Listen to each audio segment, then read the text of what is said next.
Plane wave propagation. আমরা একটা plane wave ধরলাম যেখানে একটা ইলেকট্রিক ফিল্ড আছে e⁻i ওমেগা টি মাইনাস কে ডট আর, এবং একটা ম্যাগনেটিক ফিল্ড আছে h⁻i ওমেগা টি মাইনাস কে ডট আর, যেখানে কেটা হচ্ছে ওয়েভ ভেক্টর। তাহলে ম্যাক্সওয়েল ইকুয়েশন অনুসারে আমরা যখন ট্রান্সভার্স নেচার প্রুভ করেছিলাম তখন আমরা এটা করেছিলাম কে ক্রস ই সমান মাইনাস ওমেগা মিউ এইচ আর কে ক্রস এইচ সমান মাইনাস ওমেগা এপসাইলন ই।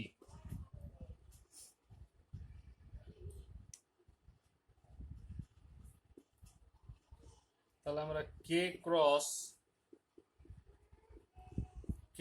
ই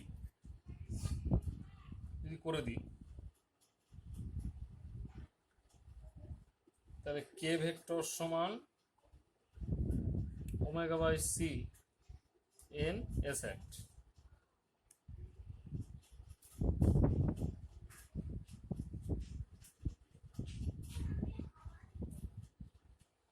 তাহলে কে ক্রস ই করলে হয়ে যাবে minus omega square mu epsilon E vector.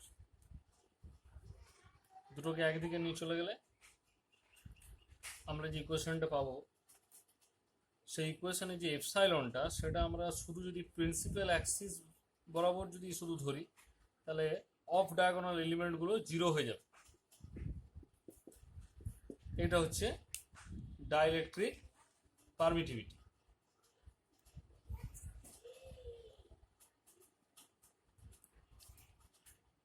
তাহলে সেই কোঅর্ডিনেট সিস্টেমে ধরে আমরা যদি এই ইকুয়েশনটাকে এখানে ইউজ করি এপসাইলনের মানটা নিয়ে, তাহলে কে ক্রস ইটাকে আমরা যদি ভেঙে দিই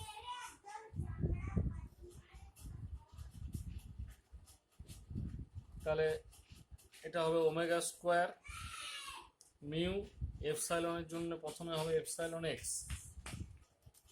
ই ভেক্টরটাকে মানে ইটাকে আমরা ধরে নেবো ইএক্স ইউআই আর ইজেড, এরকম ম্যাট্রিক্স আকারে ধরে নেব।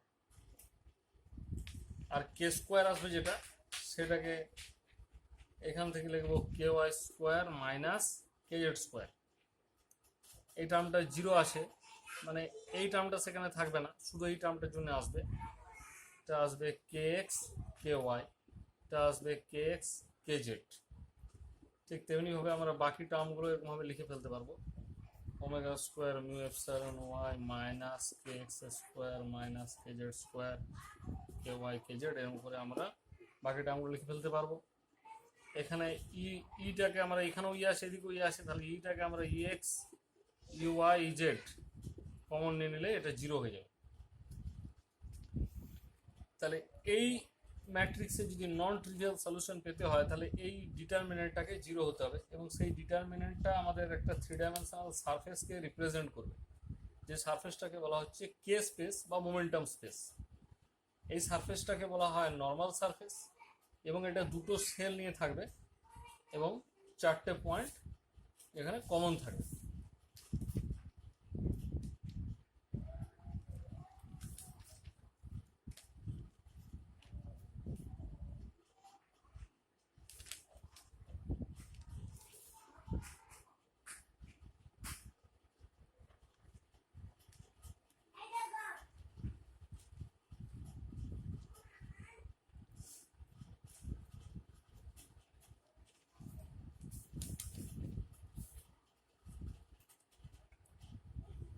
দুটো লাইন অরিজিন দিয়ে পাস করবে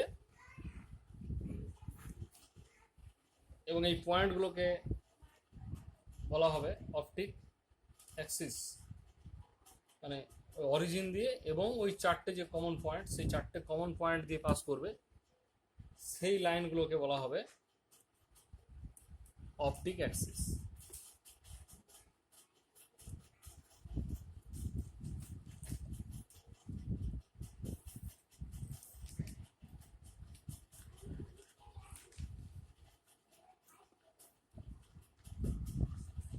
আমরা আমরা একটা গুরুত্বপূর্ণ জিনিস পড়বো, সেটা হচ্ছে ডাবল রিফ্র্যাকশন। বিজ্ঞানী বার্থেলোনিয়াস আবিষ্কার করেছিলেন যখন একটা সাধারণ আনপোলারাইজড লাইট একটা ক্রিস্টাল এর মধ্য দিয়ে যায়, ক্যালসাইট, কোয়ার্জ এরকম ধরনের ক্রিস্টালের মধ্য দিয়ে যায়, সেই রশ্মিটা দুটো রশ্মিতে ভেঙে যায়।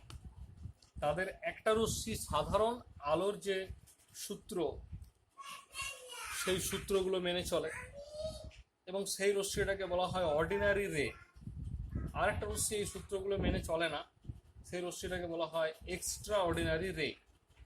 মানে একটা রশ্মি হচ্ছে অর্ডিনারি বা ও রে, আরেকটা এক্সট্রা অর্ডিনারি মানে ই রে।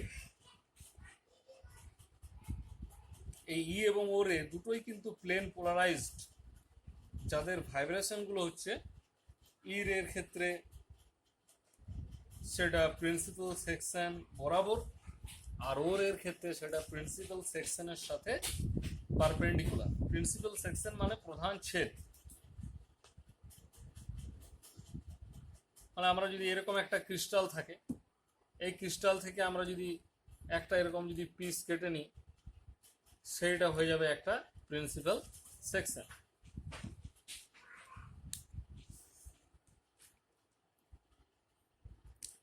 এখন এই যে ঘটনাটা, অর্থাৎ ই রে এবং ও রেতে ভেঙে যাওয়া, এই ভেঙে যাওয়াটাকে বলা হয় ডাবল রিফ্র্যাকশন বা বাইরফ্রেঞ্জেন্স, অর্থাৎ দ্বিপ্রতিসরণ, মানে দুটো রশ্মিতে ভেঙে যাওয়া বা প্রতিসৃত হওয়া। স্টেট অফ পোলারাইজেশনটা আমরা বের করতে পারি টুরমালাইন ক্রিস্টাল ইউজ করে। এখন এইখানে যে অপটিক্যাল ডিভাইসটা ডিজাইন করা হয় ক্যালসাইট থেকে, সেটা লাইট পোলারাইজড লাইট তৈরি করতে এবং তাকে অ্যানালাইসিস করতে ব্যবহার করা হয়। তো এরকম একটা নিকল প্রিজম তৈরি করার জন্য ক্যালসাইট ক্রিস্টাল লাগবে এবং সেটা রম্বোহেড্রনস আকারে নেওয়া হবে। সলিড স্টেট ফিজিক্সে আমরা পড়েছি, যার দৈর্ঘ্যটা তার প্রস্থের তুলনায় 3 গুণ বেশি, এবং সেইটাকে ক্লিভেজ পদ্ধতিতে, অর্থাৎ পাশাপাশি কেটে দিয়ে তৈরি করা হয় ন্যাচারাল ক্রিস্টাল থেকে। এবং তার যে এন্ড ফেসগুলো থাকে, সেই এন্ড ফেসগুলো আর্টিফিশিয়ালি কেটে দেওয়া হয়, যাতে করে সেইখানে যে অ্যাকিউট অ্যাঙ্গেলটা পাওয়া যাবে, সেই অ্যাকিউট অ্যাঙ্গেলটা যেন 71 ডিগ্রি থেকে কমে 68 ডিগ্রি হয়ে যায়। তারপর সেই ক্রিস্টালটাকে দুটো পোর্শনে কেটে দেওয়া হয়, অর্থাৎ এরকম আমরা যদি একটা পোর্শন পাই, সেটাকে আমরা আবার এরকম একটা পোর্শনে, দুটো পোর্শনে ডায়াগোনালি কেটে দেবো। কেটে দেওয়ার ফলে এই মাঝের যে জায়গাটা আমরা পাবো, সেই জায়গাতে আমরা একটা কানাডা বালসাম নামে একটা আঠা দিয়ে ওই দুটো পার্টকে আমরা চিটিয়ে এই ক্রিস্টালটা আমরা তৈরি করব, তাকে আমরা বলি নিকল প্রিজম। এবং এই যে দুটো সাইড, সেই দুটো সাইডকে কিন্তু আমরা ল্যাম্প ব্ল্যাক দিয়ে কালো করে দেবো এবং পিতলের নল দিয়ে আমরা সেটাকে কাভার করে দেবো।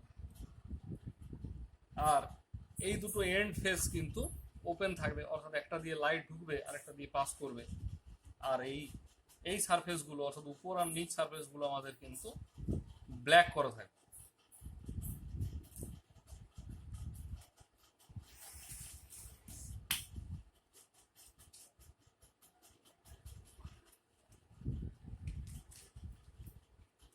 তো এখানে যখন একটা ইনসিডেন্ট রে যখনই পড়বে, তখনই সেটা ই রে এবং ও রেতে ভেঙে যাবে। ভেঙে যাওয়ার পর দেখা যাবে যে ও রে, অর্থাৎ অর্ডিনারি রের ক্ষেত্রে যে কানাডা বালসাম আঠা, অর্থাৎ প্রথমে ক্যালসাইট তারপরে কানাডা বালসাম, তো সেই কানাডা বালসামটা রেয়ারার, অর্থাৎ লঘুতর মাধ্যম, ক্যালসাইটের চেয়ে লঘুতর মাধ্যম ও রের ক্ষেত্রে। তাহলে অবশ্যই সেটা যদি ওই ক্রিটিক্যাল অ্যাঙ্গেলের, মানে এইটা ঘন মাধ্যম, কানাডা বালসামটা লঘু মাধ্যম ও রের জন্য, তাহলে যদি ক্রিটিক্যাল অ্যাঙ্গেলের চেয়ে বেশি কোণে পড়ে, রশ্মিটা, তাহলে সেটা টোটাল ইন্টারনাল রিফ্লেকশন হয়ে যাবে এবং সেটা আর এদিকে যাবে না, সেটা এরকমভাবে গিয়ে এইখানে আবার ঘুরে চলে আসবে, অর্থাৎ এই ব্ল্যাক সারফেসে সেটা অ্যাবজর্ব হয়ে যাবে। অন্যদিকে এর ক্ষেত্রে ঠিক উল্টোটা, অর্থাৎ সেখানে কানাডা বালসামটা কিন্তু অপটিক্যালি ডেন্সার এবং সেটা ফ্রিলি ট্রান্সমিট করে যাবে এবং আলটিমেটলি সেটা কিন্তু এখান দিয়ে বেরিয়ে যাবে এবং সেইখান থেকে আমরা কিন্তু পোলারাইজড লাইট পাবো। অর্থাৎ এই যে রেটা পেলাম সেটাই কিন্তু পোলারাইজড লাইট, কারণ আমরা জানি যে এর ক্ষেত্রে শুধুমাত্র একটা ডিরেকশন থাকে, আমরা সেটা আগেই জেনেছি।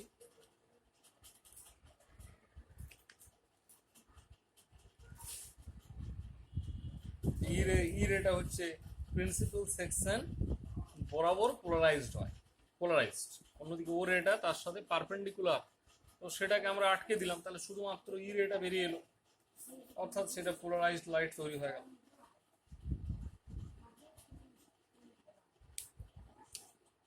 এখন এইটা এই জন্যে এই নিকল প্রিজমটাকে আমরা বলবো পোলারাইজার। এটাকে অ্যানালাইসিস করার জন্য, অর্থাৎ সেটা কতটা পোলারাইজড হলো বা সেটা পোলারাইজ আদৌ হয়েছে কিনা, সেই অ্যানালাইসিস করার জন্য আমরা কি করব, আমরা এর সামনে আরেকটা নিকল প্রিজমকে রেখে দেবো। তো অলরেডি যেহেতু পোলারাইজড হয়ে গেছে, আর পোলারাইজড হবে না, সেই রশ্মিটাই কিন্তু দ্বিতীয় প্রিজমের বাইরে দিয়ে বেরিয়ে চলে আসবে, কিন্তু কম্পোনেন্টটা চেঞ্জ হয়ে যাবে। যদি থিটা কোণে থাকে, এর সাথে যদি থিটা কোণে থাকে, তাহলে এ কস থিটা এবং এ সাইন থিটা দুটো কম্পোনেন্ট হয়ে যাবে। তো প্রিন্সিপাল সেকশনের প্যারালাল যে কম্পোনেন্ট এ কস থিটা, সেটা আমাদের কিন্তু আলটিমেটলি বেরিয়ে আসবে। এখন আমরা যদি দ্বিতীয় যে নিকল প্রিজমটা, সেটা আমরা যদি আস্তে আস্তে আমরা যদি এটাকে আমরা যদি ঘোরাতে থাকি, তাহলে এক সময়তে যে অ্যাঙ্গেলটা 0 ডিগ্রি থেকে 90 ডিগ্রি হয়ে যায়, একসময়তে অ্যাঙ্গেলটা যদি আস্তে আস্তে আস্তে আস্তে অ্যাঙ্গেলটা বাড়াতে থাকি, তো cos 90 কম্পোনেন্টটা একসময়তে কিন্তু একসময়তে cos 90টা 0 হয়ে যাবে, অর্থাৎ একটু লাইটও আর কিন্তু বাইরে আসবে না।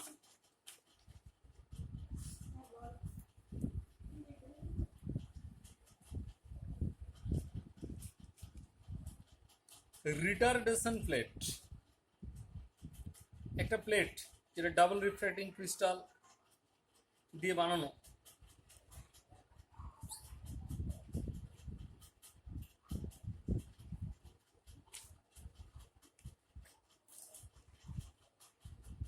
এবং তার রিফ্র্যাক্টিং ফেসগুলো অপটিক অ্যাক্সিসের সাথে প্যারালাল করে কাটা হয়েছে এবং সেখানে ইরে এবং ওরের মধ্যে একটা ফেজ ডিফারেন্স এমন তৈরি করা হবে, সেই ফেজ ডিফারেন্সটা যদি আমাদের দেখা যায় যে সেই ফেজ ডিফারেন্সের করেসপন্ডিং যে পাথ ডিফারেন্স, অর্থাৎ ফেজ ডিফারেন্সটা যদি π/2 হয় এবং পাথ ডিফারেন্সটা যদি λ/4 হয়, মানে যদি ডি তার থিকনেস হয়, তাহলে ও রশ্মির জন্য যদি তার প্রতিসরাঙ্ক NO হয়, তাহলে অপটিক্যাল পাথ হচ্ছে NO ইন্টু ডি, আর এক্সট্রাঅর্ডিনারি রের জন্য NE ইন্টু ডি। এই দুটোর মধ্যে যে ডিফারেন্সটা, সেই ডিফারেন্সটা যদি আমাদের λ/4 হয়ে যায়, অর্থাৎ এটাও বড় হতে পারে এটাও বড় হতে পারে, λ/4 হয়, তখন সেই রিটারডেশন প্লেটটাকে আমরা বলবো কোয়ার্টার ওয়েভ প্লেট, কারণ এই যে এটা কোয়ার্টার ওয়েভের সাথে সমান, λ/4 এর সাথে সমান। ঠিক একইভাবে যদি এই পাথ ডিফারেন্সটা আমাদের λ/2 এর সাথে সমান হয়, তাহলে আমরা ওটাকে বলবো হাফ ওয়েভ প্লেট। ঠিক একইভাবে আমরা এই পাথ ডিফারেন্স থেকে 2π/λ দিয়ে যদি গুণ করে দিই, তাহলে ফেজ ডিফারেন্স পেয়ে যাব। 2π/λ দিয়ে গুণ করে দিই, এখানেও 2π/λ দিয়ে গুণ করে দিই, তাহলে এখান থেকে হয়ে গেল π/2, অর্থাৎ ফেজ ডিফারেন্স হিসাবে ধরলে π/2 হবে, পাথ ডিফারেন্স ধরলে λ/4 হবে, এখানে পাই হবে হাফ ওয়েভ প্লেটের ক্ষেত্রে। এই দুটো পাথকে বলা হয় রিটারডেশন প্লেট।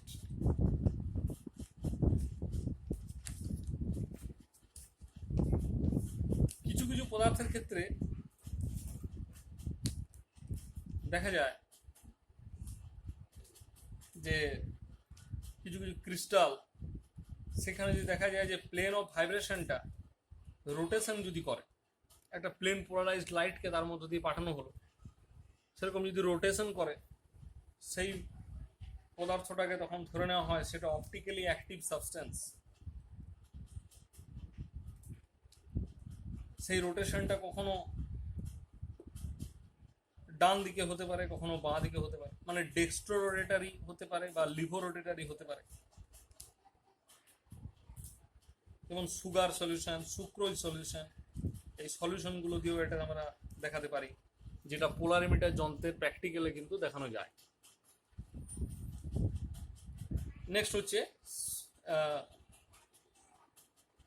সেই অ্যামাউন্ট, যে পরিমাণ রোটেশন হবে, একটা 10 সেন্টিমিটার লম্বা নলের মধ্যে যদি আমরা সলিউশনটা নিয়ে নিই, সেখানে 1 গ্রাম অ্যাক্টিভ সাবস্টেন্স যদি থাকে প্রতি সিসিতে, প্রতি সিসি সলিউশনে 1 গ্রাম যদি থাকে, মানে একটা টিউবে যদি 20 সিসি সলিউশন ধরে, তাহলে 20 সিসির মধ্যে যদি 20 গ্রাম আমরা যদি অ্যাক্টিভ সাবস্টেন্সটা দিয়ে দিই, মানে সুক্রোজ বা সুগার যেটা অ্যাক্টিভ সাবস্টেন্স, সেটা আমরা যদি 20 সিসির মধ্যে 20 গ্রাম যদি আমরা দিয়ে দিই প্রতি 10 সেন্টিমিটারের মধ্যে, মানে নলটার দৈর্ঘ্যটা যদি 20 সেন্টিমিটার হয়, তাহলে অবশ্যই 20 গ্রামটা 40 গ্রাম হয়ে যাবে।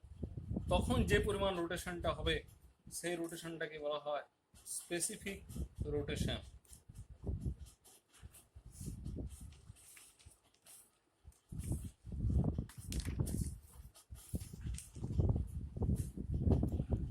নেক্সট আমরা যেটা পড়বো সেটা হচ্ছে ফ্যারাডে এফেক্ট। তো বিজ্ঞানী ফ্যারাডে ডিসকভার করেছিলেন যে একটা কাঁচের ব্লককে যদি একটা স্ট্রং ম্যাগনেটিক ফিল্ডের মধ্যে রেখে দেওয়া হয়, তখন সেই কাঁচের ব্লকটা অপটিক্যালি অ্যাক্টিভ হয়ে যায়। আমরা অপটিক্যাল অ্যাক্টিভিটি জানলাম একটু আগে। তো তখন তার মধ্যে যদি একটা প্লেন পোলারাইজড লাইট পাস করানো হয়, যার ডিরেকশনটা parallel to the magnetic field, তখন সেই প্লেন অফ ভাইব্রেশনটা রোটেশন করতে শুরু করে। এই ঘটনাটাকে বলা হয় ফ্যারাডে এফেক্ট। এটা বিভিন্ন কঠিন পদার্থ, তরল পদার্থ এবং গ্যাসীয় পদার্থের ক্ষেত্রে দেখা যায়। এখানে যে অ্যাঙ্গেল থিটাটা, সেই অ্যাঙ্গেল থিটাটা দেখা যায় যে proportional to the magnetic field এবং ডিস্টেন্স, অর্থাৎ যে ডিস্টেন্সটা লাইট মিডিয়ামের মধ্য দিয়ে ট্রাভেল করে, এবং সেই থিটাটাকে আমরা আলটিমেটলি লিখতে পারি V into B into L. এই ভিটাকে বলা হয় কনস্ট্যান্ট, এর নাম হচ্ছে ভার্ডেটস কনস্ট্যান্ট বা ভার্ডে কনস্ট্যান্ট। এটা হচ্ছে rotation per unit magnetic field, অর্থাৎ বি সমান 1, এল সমান 1 হলে থিটা সমান ভি হয়ে যাবে। আর একটা এরকম ইফেক্ট রয়েছে সিমিলার, তার নাম হচ্ছে কেয়ার ইফেক্ট। তো সেখানেও বিজ্ঞানী কেয়ার দেখেছিল যে একটা plane polarized light normally reflect করে যায় একটা ইলেকট্রোম্যাগনেটের পালিশ করা মেরুর থেকে, এবং সেই রিফ্লেক্টেড লাইটটা দেখা যায় ইলিপ্টিক্যালি পোলারাইজড হয়ে যায় তার মেজর অ্যাক্সিস এর সাথে ইনসিডেন্ট ভাইব্রেশনের সাপেক্ষে সেটা পোলারাইজড হয়ে যায়, ইলিপ্টিক্যালি পোলারাইজড হয়ে যায়, এবং এই ঘটনাটাকে বলা হয় কেয়ার ইফেক্ট বা কেয়ার ম্যাগনেটো অপটিক ইফেক্ট। আর যে সমস্ত ক্রিস্টালের একটাই অ্যাক্সিস থাকে তাদেরকে বলা হয় ইউনিঅ্যাক্সিয়াল ক্রিস্টাল। যে সমস্ত ক্রিস্টালের দুটো অ্যাক্সিস থাকে, অপটিক অ্যাক্সিস থাকে, তাদের বলা হয় বাইঅ্যাক্সিয়াল ক্রিস্টাল।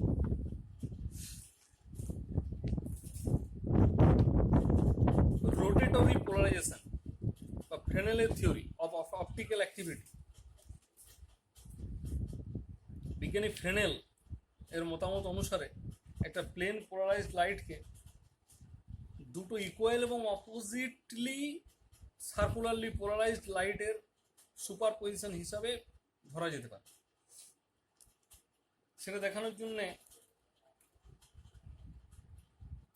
উনি ধরেছিলেন যে একটা ইনসিডেন্ট লিনিয়ার অপটিক্যাল ভাইব্রেশন, যেখানে x সমান 2a cos ওমেগা টি, এবং এটাকে দুটো সার্কুলার মোশনে উনি রিজলভ করেছিলেন যে x1 সমান a cos ওমেগা টি আর y1 সমান a sin ওমেগা টি। এটা হচ্ছে লেফট সার্কুলারলি পোলারাইজড, আমরা আগেই এটা দেখেছি, এটা হচ্ছে এ কস ওমেগা টি, এটা হচ্ছে মাইনাস এ সাইন ওমেগা টি, এটা হচ্ছে রাইট সার্কুলারলি পোলারাইজড। এই দুটো ভাইব্রেশনই কিন্তু ট্রাভেল করে ডিফারেন্ট ভেলোসিটি নিয়ে, এবং তাদের মধ্যে একটা ফেজ ডিফারেন্সও দিয়ে দেওয়া যেতে পারে। অর্থাৎ আমরা এইখানে এইটার সাথে এইটার একটা ফেজ ডিফারেন্স, আমরা এগুলো এখানে একটা করে ডেল্টা আমরা যোগ করে দিতে পারি। তাহলে এখানে রেজাল্টিং ভাইব্রেশনটা কি হবে? এক্স সমান X one plus X two, ঠিক তেমনি হবে ওয়াই সমান Y one plus Y two, অর্থাৎ A into cos omega T plus cos omega T plus delta, cos A plus cos B সূত্র বসিয়ে আমরা একটা পেয়ে যেতে পারি। এবং এইখান থেকে ওয়াই বাই এক্স, এটা সমান আলটিমেটলি কি হয়ে যায়? Two A cos delta by two into cos omega T plus delta by two.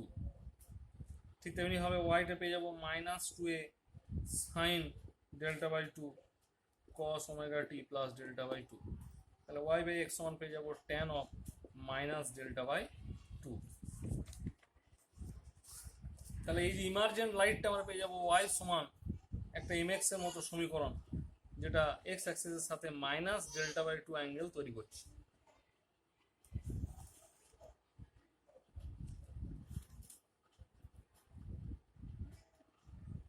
তাহলে ইমার্জেন্ট লাইনটা অবশ্যই প্লেন পোলারাইজড বা লিনিয়ারলি পোলারাইজড বলা যায়, যেহেতু একটা লাইন বরাবর। এখন এখানে যদি লেফট এবং রাইট সার্কুলার যে দুটো মোশন আমরা ধরলাম, সেখানে দুটো ভেলোসিটি যদি ভিএল এবং ভিআর ধরা যায়, রাইট সার্কুলারের জন্য ভিআর আর লেফট সার্কুলারটার জন্য ভিএল, তাহলে যে টাইমের ডিফারেন্সটা যদি এল দৈর্ঘ্য যায়, তাহলে L by VL minus L by VR. এলটা অ্যাক্টিভ সাবস্টেন্সের থিকনেস, তাহলে ফেজ ডিফারেন্স কত? এইটাকে 2 পাই বাই টি দিয়ে গুণ করে দেবো, এটা হয়ে যাবে তখন ওই ডেল্টা ফেজ ডিফারেন্সটা। তাহলে ডেল্টা সমান কত হলো? 2 pi L by lambda into N L minus NR, কারণ সি দিয়ে যদি গুণ করি, সি সমান বলা যেতে পারে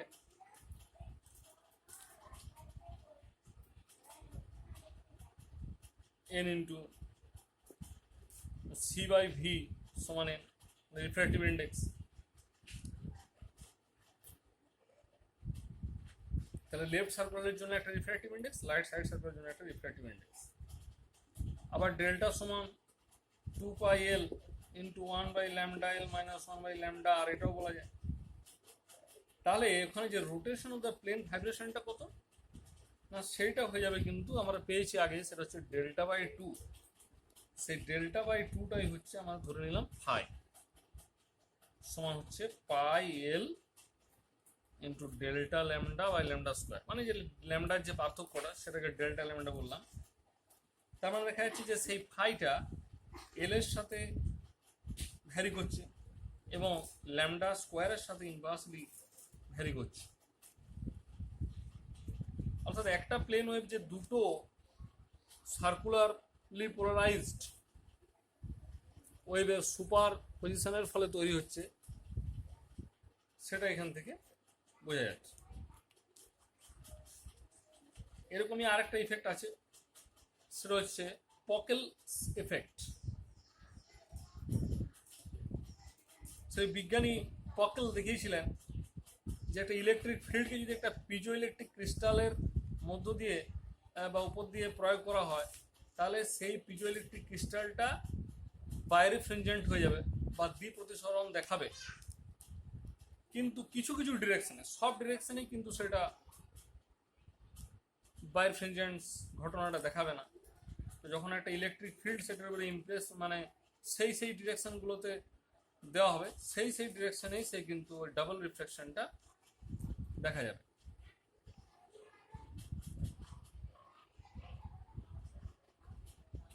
মানে কিছু কিছু ডিরেকশনে হয়তো দেখাচ্ছে না, তো যদি সেই ডিরেকশনগুলোতে আমরা ইলেকট্রিক ফিল্ড প্রয়োগ করে দিই, তখন আমার যে ডিরেকশনগুলো আগে দেখাচ্ছিল না সেই ডিরেকশনগুলোতেও ও কিন্তু ওই বাইরেফ্রিনজেন্স ঘটনাটা দেখাবে। তো এইভাবে এই নীতি কাজে লাগিয়ে আমরা একটা পকেল সেল তৈরি করতে পারি।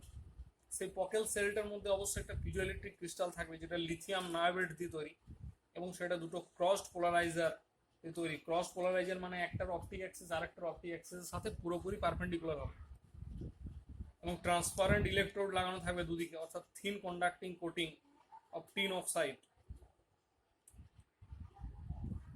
সেই ক্রিস্টালটা এমনভাবে ওরিয়েন্টেড করা থাকবে যাতে করে অপটিক অ্যাক্সিসটা along the direction of the electric field হয়, এবং সেখানে ট্রান্সপারেন্ট যে ইলেকট্রোডগুলো সেগুলো অবশ্যই ফ্রি প্রপাগেশনকে